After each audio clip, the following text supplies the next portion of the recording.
Hello la famille, j'espère que vous allez bien. En tout cas, bon, moi je vais bien quand même. Normalement, il est presque 21h, je devrais aller dormir, mais le sommeil là ne vient pas. Donc, je me suis dit, le temps d'attendre le sommeil, je peux faire cette vidéo rapidement. Donc, ce soir, je veux parler pour mes gens qui sont intéressés par l'armée. Donc, je vais expliquer un peu le système d'ASVAB, d'accord? Et comment moi, je me suis entraînée pour mon ASVAB. J'avais déjà parlé de ça. Mais les gens continuent de me demander, je vais encore refaire. Parce que je sais qu'il y a de nouveaux qui sont en train de joindre la chaîne et qui n'ont pas le temps d'aller fouiller, mes autres vidéos. Maintenant, je vais faire de temps en temps, je vais faire des petites vidéos sur l'armée, expliquer un peu les petits trucs pour tous pour les parents célibataires comme moi. Ça peut être mère célibataire comme père célibataire. Mais ce soir, on va parler de l'ASVAB, d'accord? Donc, comment ça s'est passé pour moi quand je suis allée voir Moi, j'avais déjà entendu parler de l'ASVAB. Quand j'ai commencé à faire mes recherches, j'avais déjà entendu parler de l'ASVAB. Et j'ai vu les gens tester pour ça, ils sont passés et tout.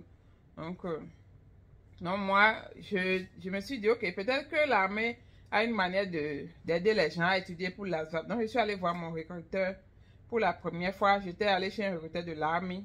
J'ai expliqué dans mes vidéos que je ne savais pas qu'il y avait une différence entre Army, Air Force, Navy, tout ça. Là, ils pensaient que Army, c'est Army, et puis tu vas là-bas. Maintenant, tu choisis ta branche après.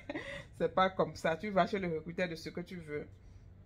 Donc, j'étais allée chez le recruteur de Army et c'est lui qui m'a fait passer le test. Il était très gentil, le recruteur de Army. Il m'a fait passer le test d'ASVAB. Le premier jour, je suis arrivée, il a dit, ok, je suis juste venue pour me renseigner que j'ai bien envie de joindre l'armée. Mais je ne sais pas par où commencer, donc voici mon âge. Moi, je m'inquiétais pour mon âge. J'ai dit, voici mon âge. Je pense que je peux encore joindre. Il dit, oui, on prend les gens jusqu'à 39 ans.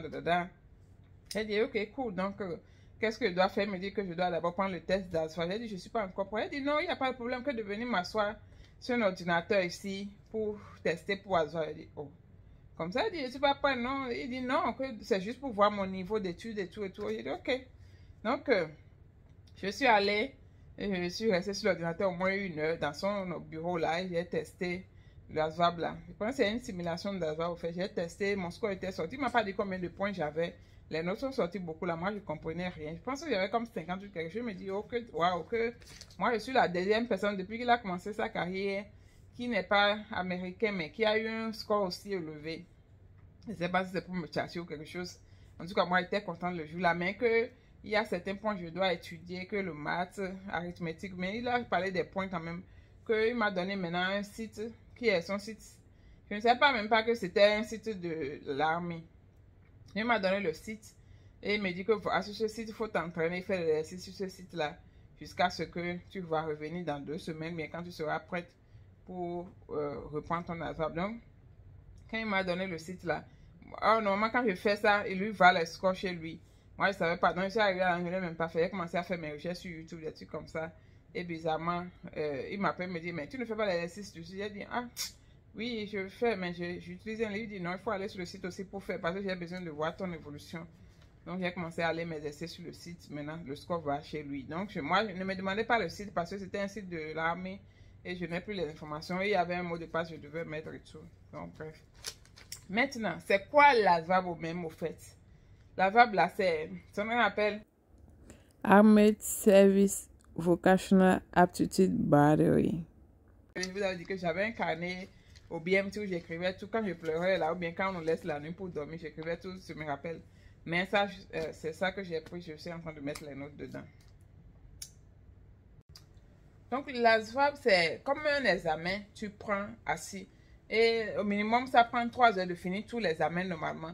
L'examen là, c'est le test que tu prends, non? C'est ce test là que tu dois prendre. Si tu passes ce test là, c'est avec ton score de ce test qu'ils vont te trouver de boulot. Maintenant, si par exemple tu veux faire un boulot de nurse par exemple et que tu n'as pas bien travaillé tu n'as pas le nombre de points qu'il te faut pour faire nursing, ils vont regarder le point que tu as fait pour te trouver un autre boulot. Plus ton point est bas, plus tu trouves les boulots des fucking jobs. D'accord? Maintenant, plus ton point est élevé, plus tu trouves un bon boulot. Maintenant, quelles sont les matières qu'on compose dans le ASVAB, par exemple? Donc, il y a la science générale, connaissance générale, quoi. Il y a arithmétique, Il y a compréhension de test. Le test est en anglais, tu lis le test, on te pose des questions, tu réponds par rapport au test. Mathématiques, il y a l'arithmétique, il y a la géométrie, il y a l'électronique. L'électronique, souvent, c'est comme physique, ils nous posent des questions de physique, quoi. Genre les trucs de poly et console, là. Il y a ça. Il y a des questions de mécanique, ils vont te poser des questions de mécanique. Ils peuvent te demander, peut-être ceux qui relient les deux roues de l'arrière de la voiture. Ils peuvent te poser des questions sur les transmissions, ils peuvent poser des questions sur les carburateurs, des trucs comme ça. Il pose aussi des questions sur l'informatique. On peut poser des trucs de gigabits, des trucs de... en tout cas, pour ceux qui font l'informatique, des questions concernant l'informatique, la technologie, quoi. Et ils font aussi une partie là, il y a assemblage d'images. C'est comme, je sais pas comment il va dire. Disons qu'ils vont prendre une feuille comme ça, par exemple, déchirer ça tout petit. Maintenant, ils mettent sur le tableau d'assembler jusqu'à ça devient une feuille carrée, quoi. Mais ils vont te mettre une image à côté, désassembler l'image sur l'autre côté, de mettre tout ensemble pour que ça ressemble à l'image qu'il y a de l'autre côté. Donc, des trucs comme ça. Cette partie-là, souvent, c'est des trucs de réflexion, donc c'est facile. Compréhension de test aussi, c'est facile. Il y a aussi de vocabulaire. Ils te mettent des mots et ils vont mettre des explications là, ils vont te choisir qu'est-ce que tu penses que ce mot signifie. Tu vois, la définition qui correspond le plus au mot. L'arithmétique aussi, ils peuvent poser des questions sur tel nombre d'heures, plus tel nombre de minutes. Ça fait combien de temps? Bien si il faut telle minute pour aller à tel endroit, combien de temps il va faire pour aller-retour 2 fois, des trucs comme ça, quoi. Des trucs qu'on fait au CM2, des trucs comme ça. C'est un peu ça. Donc, vous pouvez déjà aller sur YouTube, vous allez voir ASAP Question, vous allez voir les gens traitent des questions d'ASAP, les maths. Moi, j'étais bon, mais mon problème c'était le maths, donc quand j'ai su quitter chez lui, je suis directement, j'ai déjà capté là où j'ai eu des difficultés parce que moi, j'ai un problème. Quand je vois en mathématiques, je vois un saut carré, bien, le truc de racine carrée, là, mon cerveau, ça, littéralement chinois, je ne comprends rien du tout. Donc, du coup, quand j'ai capté ça, je me suis dit, ok, je dois aller revoir, mais papa, ça fait longtemps, j'ai quitté l'école, j'ai eu mon bac il y a très longtemps, après, je suis allé faire BTS, après, je suis venu ici et commencer l'école. Donc, ça fait longtemps, j'ai fait ce genre de maths, quoi.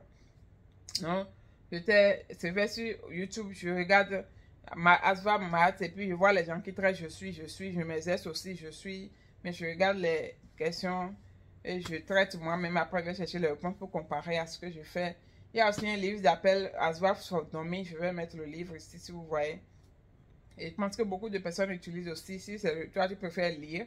Sinon, moi je préfère la lecture visuelle, je suis plus visuelle que de lire. Donc c'est un peu comme ça. Maintenant,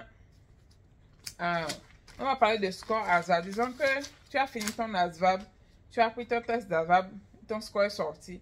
Comment est-ce que le score, ça sort? Quand ton score va sortir, voilà à quoi ça ressemble là. Je vais mettre ça ici, vous allez voir. Donc quand le score va sortir, ça ressemble à quelque chose comme ça. Ils vont te donner ton score, que ce soit pour l'armée, pour l'Air Force, pour Marine, quel que soit le corps où tu veux aller, c'est le même ASVAB. Tu ne vas pas reprendre d'ASVAB. Par exemple, moi, j'avais commencé ma procédure avec Army. Et ils ont dit que je ne pouvais pas aller Active Duty. Donc, je suis allée chez Air Force parce que c'est le seul corps qui pouvait me prendre en tant que parent célibataire, en tant que Active Duty. Donc, mais je n'ai plus repris ASVAB. C'est le même ASVAB que j'ai fait là-bas. Ton ASVAB est valable pour 2 ans. Donc, quel que soit là où tu as composé ton ASVAB, que ce soit à l'école ou bien chez le recruteur, et tu as laissé tomber, c'est valable pour 2 ans. Maintenant, si tu passes ton ASVAB pour la première fois, tu échoues. Tu peux revenir dans, je pense, 1 mois pour reprendre ton ASVAB. Maintenant, tu attends 1 mois, tu reviens pour prendre ton ASVAB. Après, il faut t'entraîner. Maintenant, si tu reviens 1 mois après, que tu prends encore ton ASVAB, tu échoues encore, tu vas attendre 6 mois avant de reprendre un autre ASVAB. D'accord? Donc, assurez-vous de bien vous entraîner. Si vous n'êtes pas prêt, il ne faut pas aller. Il ne faut pas dire que je vais aller essayer. Non, il faut être vraiment prêt, se sentir prêt pour dire que, ok, moi, je vais avoir 50% avant d'aller. Maintenant, le minimum pour passer dans les corps là, je pense que Air Force et Army, c'est 31 ou bien 36. C'était 36, mais je pense qu'ils ont ramené ça à 31 maintenant. Maintenant, plus ton score est low, ça veut dire bas, plus ton score est bas, plus ton boulot ne va pas être bon. Donc, on veut viser le haut. Maintenant, le score généralement de Air Force, quand ça sort mécanique, admis, général et électronique ou bien Donc maintenant, pour calculer ton overall score, là, ce que j'appelle overall score, c'est qu'on prend la moyenne de tes scores. Généralement, ils prennent admin et général, là, c'est ça, ils prennent les deux ensemble. Et je pense qu'ils divisent par deux, bien quelque chose comme ça, et ça te donne ton overall score. Donc, il faut vraiment viser des questions de admin et de général. Et moi, je ne peux pas dire que okay, c'est telle matière qui donne général, c'est telle matière qui donne admin. Je ne peux pas dire ça. Je ne sais pas comment ils font les calculs. Mais je sais que les questions de mécanique vont donner les points de mécanique. Les questions de électronique vont donner des questions, les points de électronique. Maintenant, les autres questions vont donner admin et général. Merci.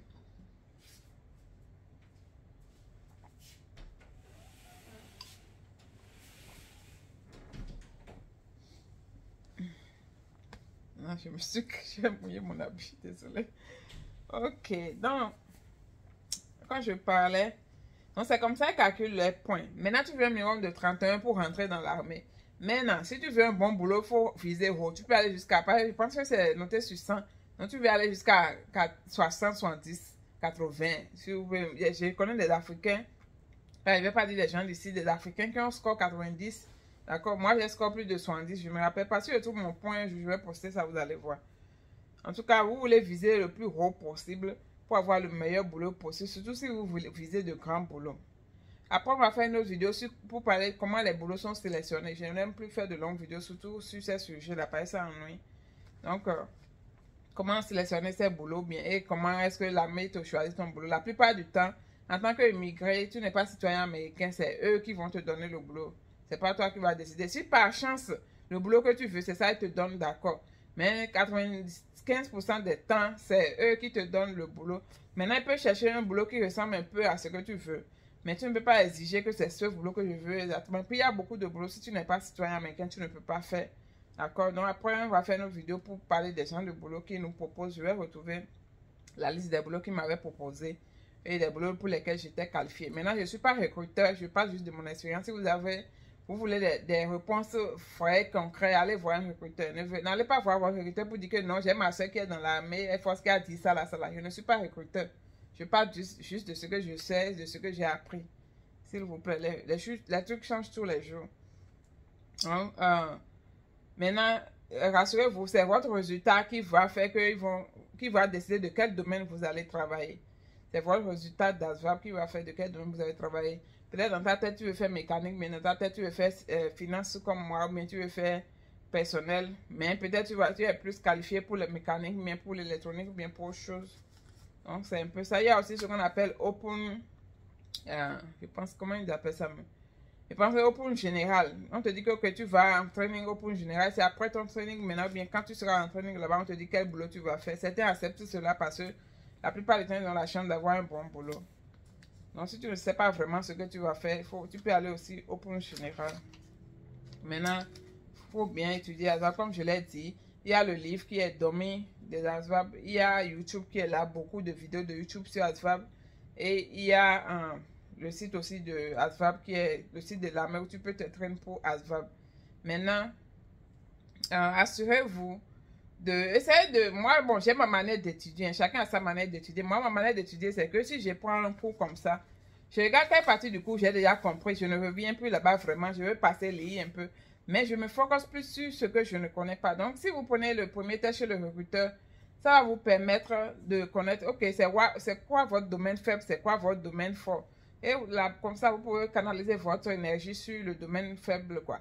Et pour augmenter. Maintenant, si vous allez juste étudier tout et n'importe quoi, ça ne va rien donner parce que peut-être il y a quelque chose que tu maîtrises, mais tu perds encore le temps pour aller étudier. Donc, chacun a sa technique d'apprendre quand même. Donc, il faut trouver votre moyen à vous-même d'apprendre. Mais si c'est comment étudier pour avoir là, il y en a plein. Et les livres, là, je vous ai parlé, il y a des applications gratuites, plein sur nos portables. Tu vas sur Play Store, bien Apple Store, tu tapes ASVAB test là, ça va sortir tu te testes seulement tous les jours jusqu'à ce que tu vas te sentir prêt. Donc voilà tout pour ASVAB. Je pense que j'ai répondu à toutes les questions. Je ne sais pas s'il y a encore quelque chose que je n'ai pas dit. Ben, j'ai fait ma petite note ici. Et le test d'ASVAB, ça prend le test initial chez le recruteur, genre pour test simulation d'ASVAB là, je pense que c'est au plus 1h45 minutes, mais le vrai test d'ASVAB là, ça fait au moins 3 heures. Et parfois, tu peux le prendre chez ton recruteur ou MEPS, là où on fait les tests pour rentrer dans l'armée, là. Tu peux prendre ça là-bas. Moi, j'ai pris le mien chez le recruteur. Beaucoup pointent ça au MEPS. J'ai pris le mien chez le recruteur. Maintenant, ils m'ont dit que mon score est trop élevé. Donc, il faut que je retourne à MEPS pour prendre ce qu'on appelle le test de vérification. Donc, je suis allée au MEPS. Ils m'ont ramené le même test que j'avais fait, mais quelques questions du test. Et j'ai répondu. C'est comme 10 questions comme ça. J'ai bien répondu. Et puis, ils ont dit, OK, c'est bon. Mon score a été validé. Et puis, c'est tout. C'est comme ça, en fait. Merci de m'avoir suivi. On se retrouve la prochaine fois dans une autre vidéo. Donc voilà, c'était tout pour aujourd'hui. Merci de m'avoir suivi. N'oubliez pas de vous abonner et de liker la vidéo.